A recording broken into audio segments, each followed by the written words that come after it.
beratus kilometer daripada Madinah dan nampak api tersebut yang melemparkan buih seakan-akan seperti puncak gunung. Arti percikan tu macam besar gunung dah, percikan dia. Ini gambarannya. Peristiwa itu terjadi selama 15 hari. Kejadian yang mengeluarkan api berlaku 15 hari. Jadi artinya Abu Syamah rahimahullahu ta'ala nak cerita bahawa Hijaz dulu terbakar sebelum Baghdad tenggelam. Maka dia bawa bukti surat ini. Dikatakan dan disebut dalam kitab dengan tulisan Qadhi Madinah bahawa ketika mereka digoncang, mereka masuk ke tempat mulia, yakni Raudah, membuka kepala mereka yang menunjukkan rasa rendah diri, memohon ampunan dan meminta pada penguasa membebaskan para hamba sahaya dan keluar dari segala kezaliman. Tidak henti-hentinya mereka memohon ampunan hingga goncangan berhenti, namun api yang muncul tidak padam. Penyusun menyebut bahawa itu terjadi selama 15 hari. Gempa bumi berhenti. Jadi mereka bertaubat sungguh-sungguh, minta para pemimpin, bebaskanlah hamba, berhentilah buat zalim, kami bimbang kezaliman kamu punca musibah ini. Maka saudara, gempa pun berhenti. Namun sebab gempa, macam saya katakan tadi, mula keluar api yang berlarutan selama 15 hari. Kemudian kita ulang balik daripada ribut petir, kemudian goncangan gempa, dan gempa ini berhenti pada subuh hari, berlaku pada bulan Jumadil Akhir, berlaku daripada hari Rabu, dan gempa ini berhenti pada pagi Jumaat sehinggalah Zuhur, dan selepas itu barulah keluar api yang memakan masa selama 15 hari. Artinya bumi Madinah diterangi dengan api ini, sehingga kelibat api ini dan pengalirannya sampai dilihat kesan cahayanya di kota Damsyik, di Hauran, di Busra, yang Nabi sebut bahawa terangnya api sampai kamu dapat melihat unta-unta di kota Busra. Artinya unta-unta di kota Busra yang tenggelam dengan kegelapan dapat dilihat dengan kesan cahaya yang dahsyat. Dan ini yang disebut oleh Nabi SAW, tak akan berlaku kiamat sehingga benda ni berlaku, dan benda ni sudah berlaku. Berarti kita makin hampir dengan kiamat. Berarti ia tanda kiamat yang disebut oleh Nabi SAW. Berkata Ibnu Sa'id, aku membaca tulisan Mahmud bin Yusuf Al-A'mani, seorang sesepuh kota Madinah, yakni Syekh. Sesepuh ni dalam maknanya bahasa Indonesia, dan naskah asal ialah Syekhul Haram, nazir kepada Masjidil Haram, yang menjaga Masjid Haram, yang menjaga Masjidil Haram, yang menjaga bumi haram yang mulia. Kota Madinah ini kita sebut yang masukkan bumi haram, bumi yang ada kemuliaan. Bumi haram ni Mekah dan juga Madinah. Dua bumi ni disebut bumi haram kerana kedua-dua bumi ini orang kafir tak boleh masuk. Bukan sekadar Mekah je tak boleh masuk, orang kafir juga tidak boleh masuk Madinah. Allahumma inni haramtu al-Madinata kama harrama Ibrahim ala Makkah. Ya Allah, aku letakkan kemuliaan pada Madinah sebagaimana Ibrahim meletakkan kemuliaan pada Mekah. Kan itu disebut dua tanah haram. Adapun Baitul Maqdis kita tak sebut tanah haram. Ia antara tempat mulia. Salah kalau orang sebut kita ada 3 tanah haram. Kerana Baitul Maqdis tidak ada larangan untuk orang kafir masuk. Namun umat Islam berkewajipan membebaskan Baitul Maqdis. Yang ditamakan 2 tanah haram hanya Mekah dan Madinah. Sebab itu raja-raja Saudi mereka gelar diri mereka Khadam Al-Haramain, khadam bagi 2 tanah haram, Mekah dan Madinah. Mekah diharamkan oleh Ibrahim AS. Maksud haram, kehormatan. Haram, kata haram saudara, artinya sempadan, batasan yang perlu dipatuhi. Jangan sewenang-wenangnya ambil. Asasnya jauhi. Namun keadaan tertentu boleh. Itu namanya haram. Ia haram.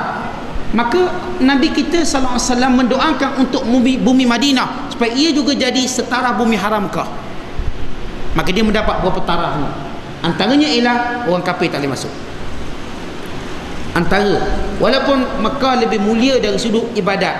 Kalau kita solat di Masjidil Haram 100,000. Manakala kalau kita solat di Masjid Madinah Al-Munawwarah 1000 darjatnya. Kalau solat Baitul Maqdis 500 darjatnya. Artinya Masjid Haram jauh lebih besar. Namun dua-dua ni tanah haram. Jadi yang disebut di sini perkataan sesepuh dalam bahasa Arab Syekh, yakni yang menjaga Masjid Nabawi Syarif. Ini cerita dia.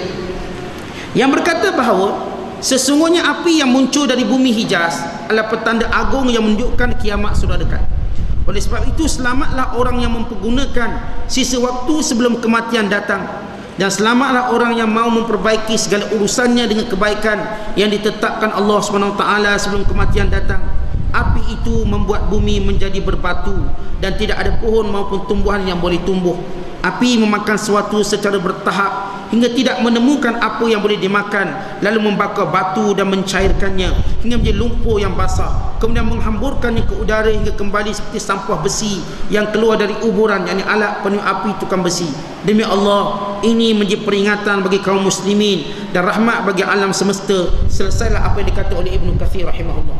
Ibnu Katsir memberi taklikan, komentar dan membawa nasihat daripada seorang Syekhul Haram yang menyatakan ini tanda supaya manusia mengambil sisa-sisa usianya, menggunakan sisa-sisa tenaganya untuk kembali taat pada Allah sebelum terkena musibah dan balik.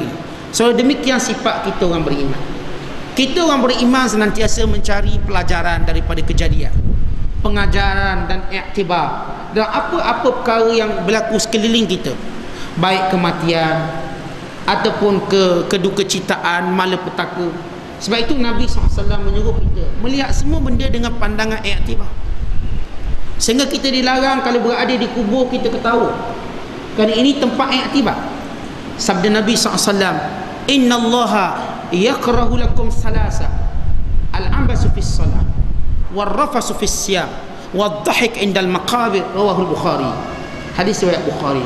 Allah benci kamu buat 3 benda. Tuhan cukup benci. Yang pertama ialah kamu bermain-main ketika solat. Tuhan benci. Solat main-main, Tuhan benci. Sebab ini kamu mengadap aku. Benda yang sama kita patut didik anak-anak kita. Kalau solat dia main-main, saudara, kita kena keras sikit. Bukan kita suruh lempang anak, jangan lempang anak, jangan pukul anak, keras sikit. Bab lain kita pesan anak-anak kita nak main-main, tapi semayang jangan main. Semayang betul-betul, rokok betul-betul, jangan tengah semayang jolok punggung kawan. So kita ayah kena tegas dalam bab semayang anak-anak kita, supaya dia tidak menjadi sebab untuk dimurkai oleh Allah pada masa akan datang. Kemudian ar-rafah fi siyam, puasa tapi mulutnya masya-Allah duk caruk, maki, hamun, bermarah. Allah Taala tak suka orang puasa macam ni. Puasa sudah bukan sekadar tahan makan minum, tahan kemarahan, tahan daripada bercakap benda-benda yang bersifat kotor, tak baik. Nama puasa bercakap dengan bohongnya, dengan menipunya, dengan makinya, dan sekian. Dan yang ketiga, Allah benci kamu ketawa ketika mana kamu berada di kubur. Allah benci. Yang saya dah ingat dah banyak keadaan ataupun kesilapan kita. Orang kita pergi ke kubur boleh ketawa, apa benda disembang. Duduk semua mayat dia boleh ketawa. So orang-orang yang bodoh seperti ini, yang tidak mengambil iktibar daripada kematian, Allah Ta'ala amat benci. Seolah-olah dia merasakan dia tak mati. Sebab itu bila kita berada di kubur, serius sikit, serius. Jangan ketawa. Bukan kalau boleh senyum pun jangan. Sebab ini tempat untuk ambil iktibar. Bahawa kelak suatu hari nanti pasti giliran kita pula, tiba-tiba kita boleh ketawa, saudara. Maka ini perkara yang dibenci oleh Allah Ta'ala, perkara yang tidak disukai oleh Allah. Dengan kata lain, saya nak ingatkan saya dan saudara-saudara semua, pada semua keadaan kita mengambil iktibar. Musibah yang menimpa orang lain, bencana yang berlaku pada negara-negara lain, dan tanda-tanda kiamat yang berlaku yang kita lihat atau yang kita dengar atau kita diperdengarkan, ambillah iktibar. Gunakan usia yang ada ni, saudara, untuk bertaubat. Gunakan kesempatan yang ada untuk tambah kebaikan. Sebab kita tak rugi apa-apa. Kita tak perlu ubah hidup kita dengan cara merugikan kita, tidak. Sebenarnya bila kita bertaubat kembali pada Allah, hidup kita lebih bermakna, hidup kita jauh lebih baik, dan kita jauh rasa lebih bahagia daripada apa yang kita rasa sekarang. So ini peluang. Walaupun kita tak berada di zaman itu, tapi ia sudah menunjukkan kiamat makin hampir dengan kita. Di antara ulama besar yang hidup ketika api keluar adalah Imam Nawawi rahimahullah. Dia menyebut dalam penjelasan kitab Sahih Muslim, ia berkata, telah keluar api pada zaman kami, iaitu tahun 654. Api itu sangat besar dan muncul di kawasan kota bahagian timur. Pengetahuan tentang keluarnya api itu sampai ke seluruh Yaman dan negara-negara lain. Aku telah diberitahu tentang keadaan ini dari penduduk Madinah. Aku telah diberitahu tentang keadaan ini daripada penduduk Madinah. Sampai di situ kata-kata Imam Nawawi. Stop. Kemudian kata Syekh Sulaiman Ashqar, orang-orang yang menyaksikan, menggambarkan tentang api dengan penjelasan yang menakutkan lagi luar biasa. Ia juga diikuti dengan gempa yang sangat keras. Orang yang menyaksikan api yang keluar adalah seperti yang diberitakan oleh baginda Nabi SAW. Surah syahidnya apa? Petunjuknya apa? Petunjuk nak beritahu pada kita, Nabi SAW bukan meramal, Nabi beritahu apa yang berlaku, dan apa yang Nabi beritahu mesti terjadi dan berlaku.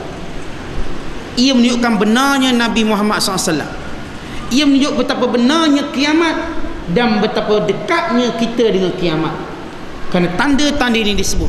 Sebab itu kelak nanti kita akan lihat lagi tanda-tanda yang lain yang disebut oleh Nabi kita SAW, termasuk tanda yang berlaku dan berulang berlaku, dan mungkin dia berulang zaman kita, dan termasuk tanda atau perkara yang bersifat besar yang menandakan ia cukup dekat dan cukup hampir dengan kita.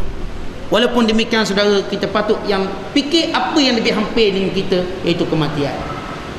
Kematian ialah kiamat yang paling hampir lagi dengan kita berbanding tanda-tanda yang lain. Selain daripada kita lihat tanda-tanda kiamat, saudara-saudara semua, kita juga melihat tanda-tanda kematian dalam diri kita. Lihat ubang di kepala kita, lihat sendi-sendi kita yang mungkin yang sekarang makin longgar, lihat penglihatan kita yang makin kelabu, lihat kekuatan kita yang makin berkurangan, lihat anak-anak kita yang makin membesar, dan juga lihat umur kita yang semakin meningkat.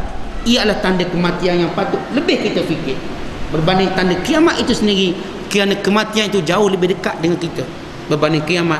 Bahkan kematian juga dinamakan sebagai kiamat, sebagaimana dikatakan iza mata ibnu adam faqad qamat qiyamatuhu. Bila matinya anak Adam, maka kiamatnya sudah berlaku. Maka ini antara iktibar yang patut kita ambil. Wallahu a'lam wa bissawab. Assalamualaikum warahmatullahi wabarakatuh.